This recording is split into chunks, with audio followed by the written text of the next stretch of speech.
This video is sponsored by EA. Today I'm going to be giving you a first look at Battlefield 1's Turning Tides DLC, which is set for release in December of 2017. The video footage I'm about to show you is from an online event I was allowed to attend. It's from 2 maps we were allowed to play on, and they are in very, very early stages of development. It's what they call a white box environment. So the colors and textures will be added later on in the date. Again, they are in early stages of development and they will be changed upon release. So let's get into this, shall we? The first map we played on was Cape Helles. Sorry if I butcher the pronunciation. We played Conquest Assault. Basically, the defenders start out with all objectives captured, as you see here, and the attackers come in by boat. If the defenders lose all the objectives and all the teammates die, the attackers win by default. Now, some of you veteran Battlefield players may recognize this game mode from previous titles. The rifle you see me using here is one of 2 offerings for the Scout class. This one being the Italian-made Carcano, and the other one, which you'll see me getting killed by here shortly, is the Japanese-made Arisaka. Both were of the iron sight variants, and I don't have any verification that we'll be getting these with scopes or not, so I guess we'll just have to wait and see. So here's a little backstory.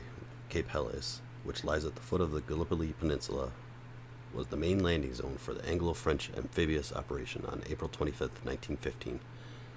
Under the covering fire of the Royal Navy's guns, the British 29th Division was to storm the beach, overcome the stunned Ottoman defenders, and seize the dominating heights of Achi Baba. However, the Ottoman defenders were deeply entrenched on the cliffs and at the top of the hill. Concealed machine guns and artillery from behind the walls of Fort Sed El Bahr opened fire on the landing parties, who were slow to a crawl by barbed wire in the knee-high water. Boats were blown out of the water, and the survivors were forced into cover on the far side of the beach, where a few combat-ready platoons were finally able to establish a front line. Now, I think they captured this amazingly, because this is exactly what we did playing this game mode on this map. One of my biggest concerns, along with many of the other attendees to this event, was the lack of cover along this beachfront. This is the main beachfront that you storm at the beginning of the match. It made it extremely difficult, and we were getting shot out of the boats. So most of the time we went around to the right side and stormed the hills and beachfronts on that side. That was the only way we can get around that. Yeah, if they can make changes to that and a little bit more cover from planes, I think they'd have something real nice. Now, the weapon you've been watching me use here for the past minute or so is the British Fa-Quahil, and it comes with a 20-round mag and either iron sight or a carbine style type scoped variant, which I'm using right now. I really enjoyed this gun. It seems to excel at the medium to long range encounters. If you're quick enough, you can get yourself out of some sticky situations up close, but I wouldn't expect any miracles. The ruined remains of this building made for some interesting gameplay, some nice close quarters action. Also, the vast array of trenches scattered all throughout the map were pretty interesting as well. As long as you're paying attention to your surroundings, that is. Now, this is the C96 trench. It's a carbine variant of the C96 we already have. Semi-automatic, and it is very stable. I honestly don't remember there being any recoil to it whatsoever, especially going back and looking at the footage. Doesn't seem to be any either. You can fire fairly fast with it. It's not going to be a longer range weapon. I mean, you can reach out and touch someone with it, but it's not going to touch them very hard. I was struggling a little bit here with the fog. It gets a little thick and hard to see. Now the other offering for the assault class is the M12P16, I believe it is. That's a fully automatic. And I could foresee some anger amongst the community about that one. It is absolutely ridiculous. It's a hip fire beast, and it shows no mercy in close quarters.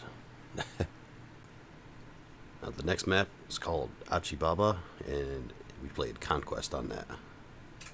It was infantry only, no vehicles, no behemoths, and it was a lot of fun. The map had a lot of verticality to it, and it was almost like a outdoor maze, if you will. But you're not going to get lost. Just head towards your target, and there'll be multiple paths on how to get there. This is the gun I was just talking about a few seconds ago. Comes with a 16-round mag, fires extremely fast, so you want to pick your targets carefully, because if you're not paying attention to your ammo count, you can get yourself into quite the sticky situation. There's also a new rocket gun for the assault class. I believe it's called the Flak. Sadly, I didn't realize this until the end of the session, so I didn't get a chance to capture any footage with it. So hopefully somebody else got some footage of it. I'm sure they did. Next up is the Arasaka, and I forgot to mention earlier that both the Arasaka and the Carcano have 5-round magazines. Now, to me, it seemed as if the Arasaka had that slight sway to it when you tried to aim down sights for follow-up shots rapidly. It was hardly noticeable, but it was there. Last but definitely not least is the Browning 1917. Everybody and their grandmother seemed to be running around with this gun and wreaking havoc upon everything in their path, namely yours truly. So I figured I would give it a go, and the gun is pretty darn good.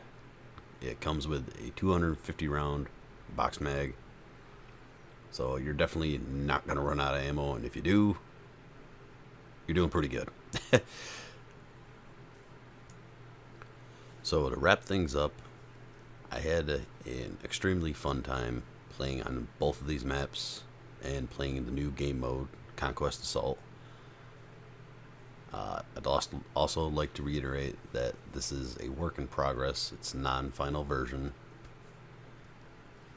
And with some minor tweaks, I think this could be some really good DLC content coming to us in the very near future.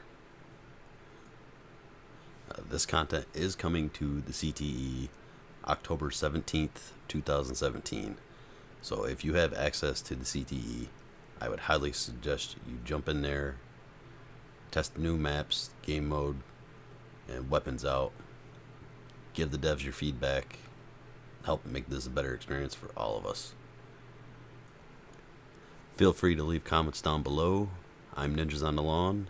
Thanks for watching, and have a nice day.